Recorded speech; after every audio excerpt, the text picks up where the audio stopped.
E atenção, a pandemia tem impactado os mais diversos setores da economia, gerando inúmeras discussões na área da saúde e tudo mais, criminalidade também. Agora, será que também tem causado um grande impacto em vários outros setores? Será que teremos diminuição? Teremos aumento? Os detalhes todos, Jéssica Cruz, informações sobre este estudo aprofundado neste assunto. Vamos saber já com ela, que está acompanhado de um professor altamente capacitado no tema. Agora, desejando a você, Jéssica, boa tarde, minha querida parceira de rádio e TV.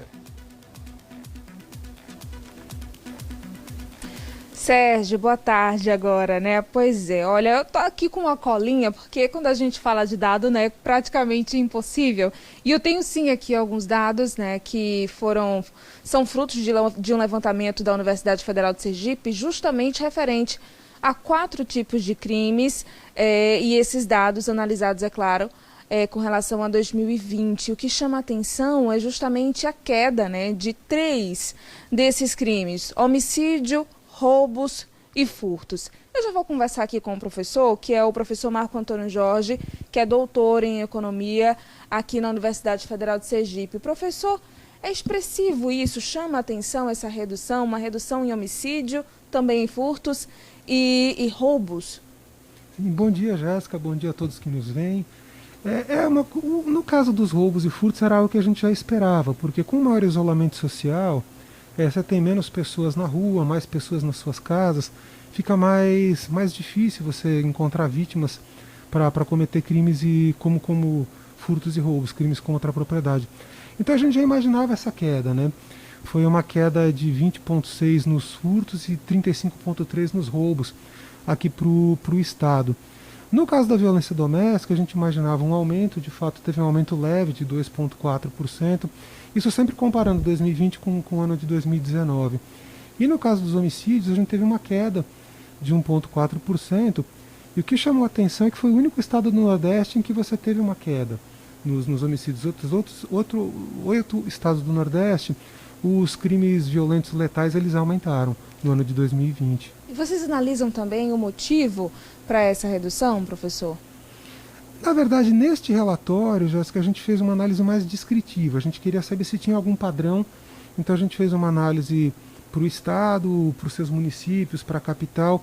No próximo relatório, a gente vai tentar entender causas. A gente vai correlacionar com variáveis sociais, econômicas, para tentar entender o que motiva esses padrões, o que motiva essas variações que a gente viu em 2020. Por hora, a gente só está tentando entender o que aconteceu. Tentar identificar padrões, então é um relatório mais descritivo. A gente tem a capital, região metropolitana, todo mundo sempre acha que esses crimes são mais expressivos nessas regiões, né? Esse levantamento também comprova isso? Ou tivemos alguns municípios do estado de Sergipe que se destacaram com relação a alguns crimes, a exemplo do homicídio? Veja, a gente costuma dizer que o crime é um fenômeno muito concentrado ecologicamente. O que é isso? Os municípios maiores, eles sempre vão ter um número maior de crimes. Então, quaisquer que sejam os crimes, Aracaju, Socorro, Lagarto, Itabaiana, São Cristóvão, por vezes Estância, vão concentrar um número maior dessas ocorrências. Agora, quando a gente olha isso em relação à população, que a gente calcula as taxas, a gente às vezes encontra municípios pequenos com uma taxa grande. Então, por exemplo, homicídios, quando a gente calcula a taxa por 100 mil habitantes, Ilha das Flores e Brejo Grande tiveram as maiores taxas do estado em 2020. E a capital? A capital já teve uma taxa menor. A taxa de homicídios na capital ela não é tão elevada quanto em outros municípios do estado, mas na capital os homicídios cresceram. Em 2020 eles cresceram 17,1%, enquanto no conjunto do estado eles caíram 1,4%, na capital eles cresceram 17,1%. O senhor falou rapidamente aqui sobre a violência doméstica, ela que teve um aumento, né, professor? Um aumento de 2,4%, é isso? Mas há subnotificações, né, também? Sim. Porque a gente imagina que uma pessoa que sofreu violência doméstica e ela está isolada socialmente, ela está lá próximo ao agressor, né? Está na presença do agressor. Então, ainda que ela queira denunciar, seja via disque denúncia, seja via site da secretaria, o agressor está ali. E se ela quiser ir à delegacia, tem o temor de contrair a Covid, né? Então a gente imagina que isso tenha aumentado a subnotificação de alguns de alguns crimes. Isso pode valer para roubos e furtos também, mas a gente imagina que seja mais intenso no caso da violência doméstica. Mas, por exemplo, a gente percebe no estado aumentou 2,4%, no município caiu 7,5%. E esse desestímulo à denúncia, ele existe tanto no estado quanto na capital. Então é possível que na capital de fato tenha diminuído, apesar da gente ter esse problema do subregistro. A gente precisa falar também, né, da fonte desses dados, né? De onde vem, professor? Vocês têm ajuda da Secretaria de Estado de Segurança Pública com esse levantamento? Sim, a Secretaria tem sido uma parceira nossa, o CEACRIM, tem fornecido esses dados, né? Então tem sido um parceiro nosso, tem desde o primeiro relatório fornecido todos os dados com todo o detalhamento possível. E quando a gente tem alguma dúvida e conversa e entra em contato, eles também esclarecem. Então a gente tem tido total apoio do CEACRIM e da Secretaria nessa pesquisa. Já há uma previsão também para o próximo levantamento?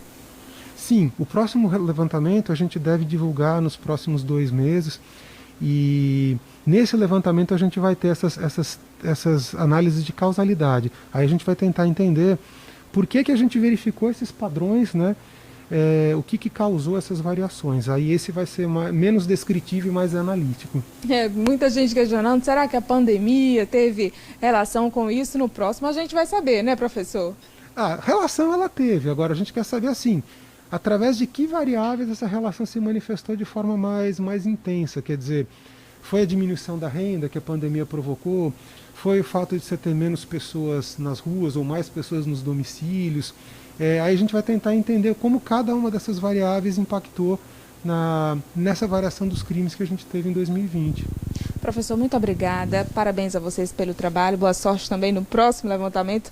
Com certeza estaremos aqui de novo, né? Porque isso é informação e a sociedade tem direito, né, de ter acesso. E a gente também sempre aqui, né, prestando esse serviço, Sérgio. De fato, Jéssica, informação privilegiada. Professor, doutor, muito obrigado. Obrigado, Jéssica. E a gente entender a relevância de um estudo feito esse. E aí eu fico pensando se alguém tem uma dúvida a respeito, alguma dúvida. Será que paira alguma dúvida com relação a essa pesquisa da Universidade Federal de Sergipe, a esse tipo de pesquisa, a esse tipo de estudo? Por quê? Veja se você me entende. Através desses estudos científicos, com base científica, nós podemos trabalhar, podemos entender o que está acontecendo em nossa sociedade como um todo o tecido social como está se manifestando. E a partir daí, nós tenhamos as políticas públicas. É disso que se trata.